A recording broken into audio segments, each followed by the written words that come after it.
Previously on this channel, we have explored the other countries of the world and what happened to them during the late 20th century all the way up to the year of 2077. However, in recent news, at least recent on the making of this video, Mike Pondsmith, the original creator of the series, would go on to state that Orion would feature another city alongside Night City, and that it would be quoted as being similar to Chicago gone wrong. That got me thinking about Chicago from the Cyberpunk universe in general, as well as the events that are going on there during its time. Because Mike makes it sound like Chicago is a pretty safe place, but in reality, especially during the 2020s, it was a pretty horrible area, turned into ruins to some extent. So in today's video, I thought we'd look into another part of the NUSA, look at the events that happen within this part of America and what this could tell us about the city featured in the next Cyberpunk game. Obviously, Chicago does not feature in Cyberpunk 2077, and nor does it have many images for it to reference. So a lot of the visuals in this video will just be a rough idea of what it could look like and stuff from my archive of footage. So if you do enjoy it, please of course leave a like and subscribe if you haven't already. And before we begin, let me tell you about a nice little Cyberpunk add-on you will want for your day-to-day browsing, that being the Cyberpunk modded Opera GX. Mods are here for Opera GX, and they are a fantastic way to make your web browser stand out and feel personal to you. And this specific mod shown today will make you feel like you're browsing the web in 2077. This official Cyberpunk 2077 mod will not only make your browser look and sound like the world and technology of Cyberpunk, but it will also comes with a portal which gives you regular updates on the latest news about the game or future games, exclusive content, build guides made by CD Projekt Red, and an interactive build experimenter, as well as cosplay guides for the characters, a full interactive world map of Night City, and even a full game booklet which gives you an absolute ton of information about the game world, behind the making of it with developers, tips and tricks for new players, and so much more. One of my personal favorite features is the music and the additional sounds that are added to the browser, so when you open the tab and start typing, it sounds like a proper Cyberpunk personal terminal.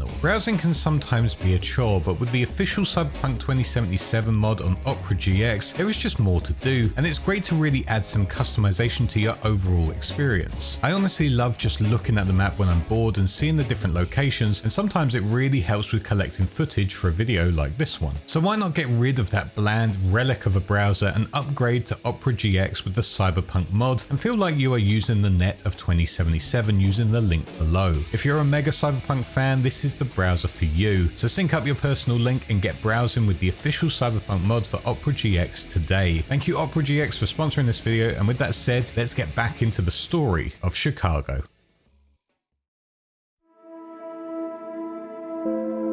On the founding of the city by Jean-Baptiste in 1833, which originally was a town, eventually turning into a city in 1837, its timeline would stay relatively the same as ours. That was until the late 1960s, where Chicago, possibly having terrible financial problems during these years, saw a major rise in gang-related crimes, so much so that around all of the USA, Chicago was known as a gang hotspot, with streets run by them, and it ultimately became a lawless city to live in. Fast forward to the early to mid 2000s, the USA was going through some of their darkest years. They had fallen dramatically thanks to their own actions, starting wars against other smaller countries claiming it was to protect themselves, and they went on to manipulate the European and Asian stock markets as they were ultimately feeling jealous about how successful they really were. This eventually was exposed to the world as everyone put on major sanctions on all US run businesses, making them completely isolated, and their economy went into freefall. Eventually this would lead into what was known as the collapse, where homelessness rose so much that almost all of the population became homeless. Chicago was hit majorly by this collapse, especially in its early stages. The older population were losing their homes and all of their saved pensions. Jobs were going in a matter of seconds without any compensation, and gangs were rising in numbers due to people becoming angry at what had happened as they needed groups to help them survive. Not only that, but riots would happen all over the city. Buildings were being destroyed destroyed, and the city was just a burning mess by this point. But that was just the first set of problems during the collapse. After all of that destruction, Chicago would be hit with an extremely unexpected new bioplague that completely devastated the city. At first, the authorities believed it was just a spread of an Ebola virus strain that hadn't been seen before. Where it came from, no one knew, but that was the only explanation for it. Well, technically, only the people speculated about what this virus was. The federal government, however, knew exactly what it was, because they were the ones that created it. The bioplague was ultimately created by numerous universities all over the country, but most of its breakthrough research happened within a location known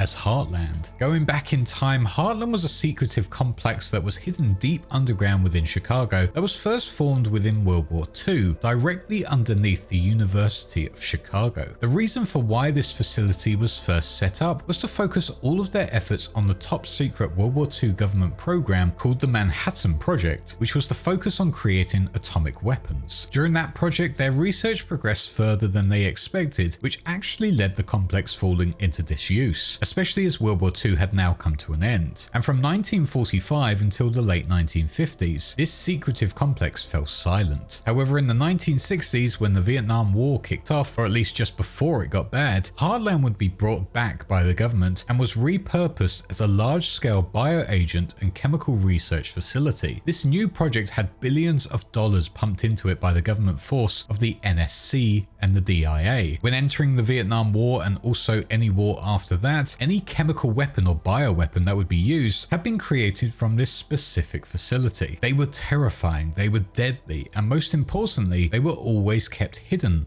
away from the general public. Once again, however, after all of the research had been conducted and the Vietnam War came to an end, Heartland was once again closed down. But this time it was closed because the facilities had become too outdated and cramped for the staff, and it was just becoming too hard to keep it operating at a high standard. They couldn't update it either, because that would disrupt their Chicago University too much and might draw attention to their secret weapon facility. With that, Heartland was completely shut down, and the university was able to save millions of dollars that they could pour into whatever else they wanted to focus on. Maybe it would go on education, but let's not go crazy here. There was a major problem, however, with this closure, and despite being located below a ton of educated geniuses, they weren't exactly very smart here. When the facility closed, a ton of materials were left behind, as well as many of the research projects that were half finished. But worst of all, some of the things that were just sitting there unattended were samples of some of the world's deadliest diseases.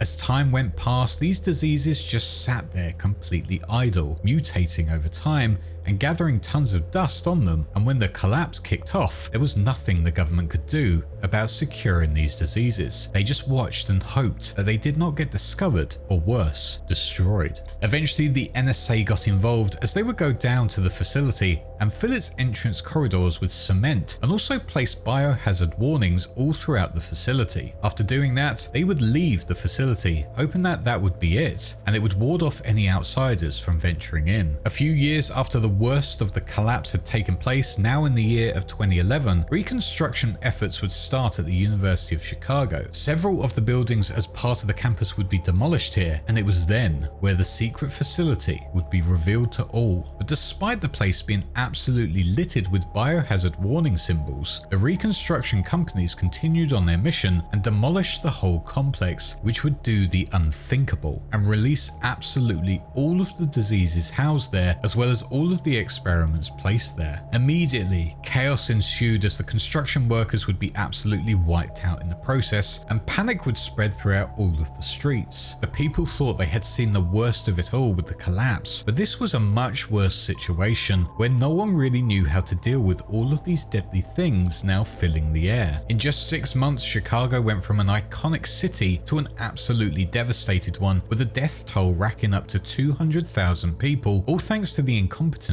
of the federal government and the construction workers who ignored the clear signs of biological weapons. Because the city was thrown into this state of chaos, many people who were able to survive relocated to safer regions of the country, while Chicago as a whole was left as an uninhabitable ruin of a city with deadly diseases lingering in the air. The US military used this as an opportunity to make the most of this ruin of a city and its waterways, which weren't bringing in any more shipping, and with it constructed their own Chicago port for their own operations, knowing that no one could really get involved in what they'd be up to. The only other individuals here in Chicago at this point in time after the population evacuated the area were the nomads, who just saw this as a perfect land to move into. By the final years of the collapse, Chicago had lost 90% of its population and its buildings, roads and everything else were just left as ruins. This whole amazing city filled with people venturing to see the sights and to attend the university was now just a shadow and was being forgotten by the people of the USA as its debris started to be overrun by algae and overgrowth. Rusted buildings stood silent and a haunting feeling of isolation rang throughout all of the streets. Despite many wanting to rebuild Chicago, it was ultimately useless as nothing could be done to bring it back to a livable state, or at least bring it back to its former glory. At least that was what the story was for a while. That was until the arrival of Storm Technologies Incorporated, otherwise known as StormTech.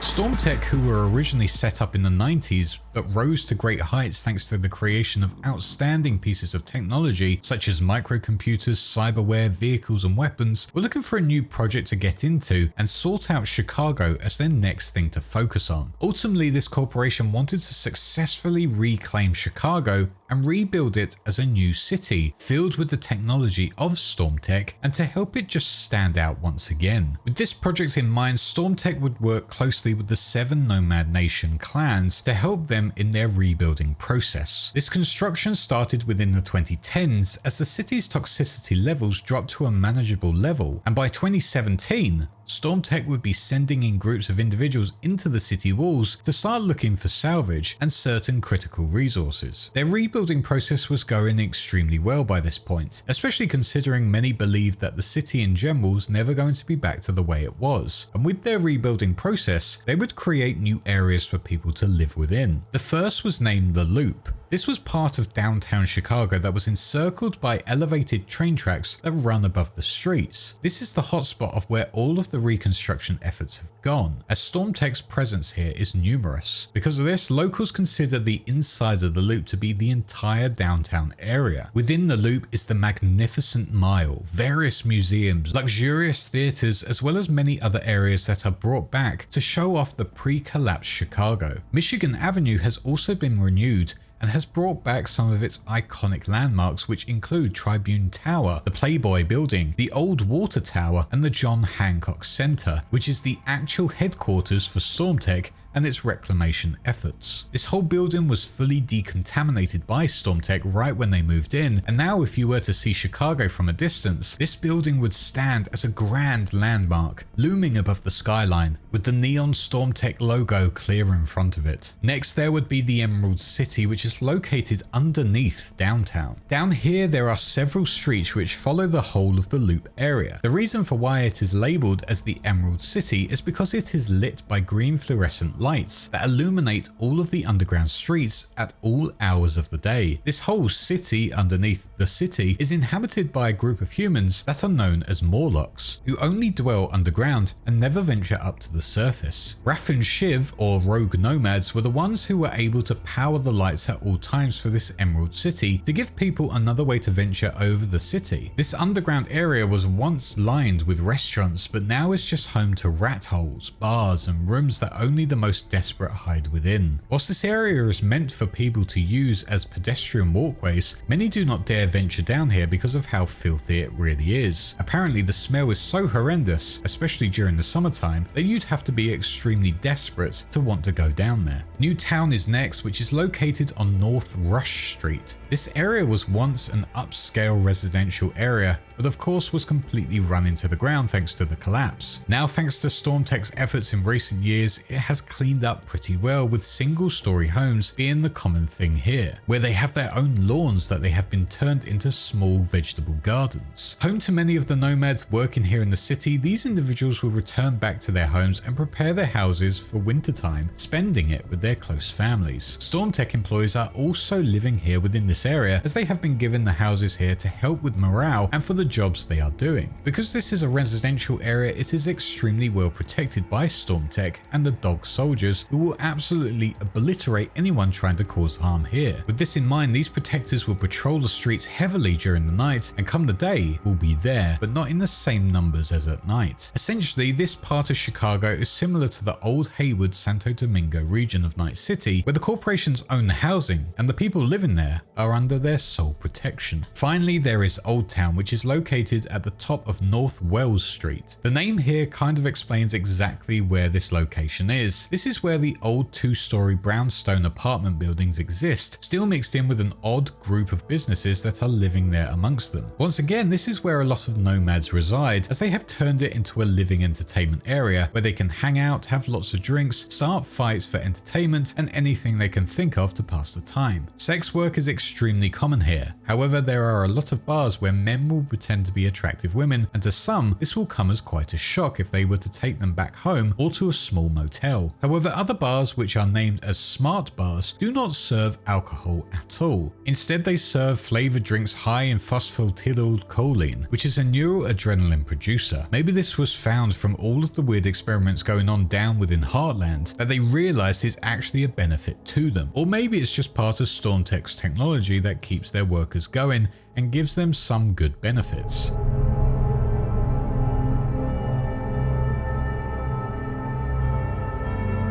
It was clear that Chicago was having its second wind. Maybe it wasn't going to be a ruin forever, and thanks to StormTech, maybe it could thrive once again. By the year of 2020, Chicago had really transformed into a new city of sorts. Whilst yes, it was still under full construction, considering where it was after the Bioplague event, it's looking to be a great city once again, with many venturing back here, and its population now being around 8 million residents. On top of that, Chicago was also seen as the founding location of cybernetic technologies, more commonly known as SciTech, a corporation who has technology spanning all over the globe with things such as cybernetic implants, manufacturing, holograms, infrastructure, military and weapons as part of their service. It looked genuinely like Chicago was going to rise from the ashes. It was experiencing growth unlike any other city within the US or the world, maybe the same as Night City. Whilst many had completely fallen during the collapse, Chicago looked like it had fallen and risen again, going against all of the odds. However, come the Fourth Corporate War, all efforts of reconstruction by StormTech came to a halt. This was because, once again,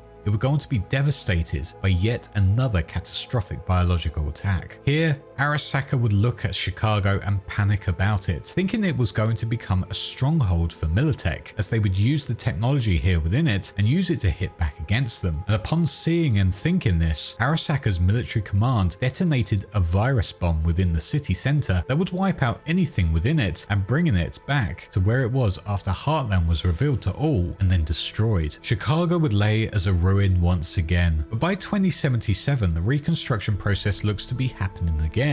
Although it is unclear who is behind it this time. It is unknown if StormTech are still out there, but I'd imagine they would have been completely caught off guard by Arasaka's attacks, and if they are still out there, are majorly wounded with a lot of powerful members gone. Night City is said to be making business deals with Chicago, as they are mentioned to be making a transcontinental maglev network that travels to the city, giving the people of Night City a new destination to go. Night City certainly shares a lot of similarities with Chicago. With that said, they have both suffered massively at the hands of the mega corporations of Arasaka and Militech, but they have both rebuilt themselves and become better because of it. It is unknown what Chicago looks like now, but there has been over 50 years since the virus attack, and considering it only took StormTech 10 or so years to rebuild certain areas and get 8 million people to move back in, Chicago could be a technological hotspot now, and could be filled with nomads of interesting people, and maybe the underground civilization of the Morlocks have progressed and become a bit more welcoming, or maybe they have regressed and are far more aggressive to anyone venturing into the Emerald City if it still exists. Maybe this is where we are going to go in the next game, or maybe this is just another city that has a story similar to Night City's, where it has gone through absolute horrors but always wants to rebuild from it. Who knows what is next for Chicago, but regardless, it's just another tale about overcoming dark times and coming out of it hoping for change and evolution. And with that said, this has been the story so far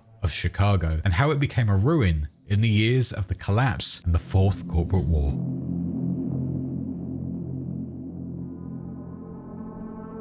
I want to say a big thanks for watching this video once again, and do let me know what other cities and countries you'd like to see explored in a later video. A big thanks to my patrons for their endless support, including my small fishes, my big fishes Noxvox, Ben Chance, Jono, This Mind of Mine, and Anthony Bonfiglio, my YouTube channel Wise Ones, Sith Lord 906, Video Gamer 75, and Planet Nanotarium, my Shark Jason X117, my Megalodon Sinus and Hazy Thoughts, and my incredible Starfish Nanohertz. Huge thanks to Opera GX for sponsoring this video. Do go and check out the Cyberpunk mod for your web browser. I've been using it ever since Opera reached out to me ages ago and love every second of it. There's so many nice little details that are just fun to play around with, especially if planning a playthrough of the game. The link is in the description below, and it's completely free if you want to try it out. But with that all said, thanks so much again for watching, and I shall see you all in the next one. Cheers.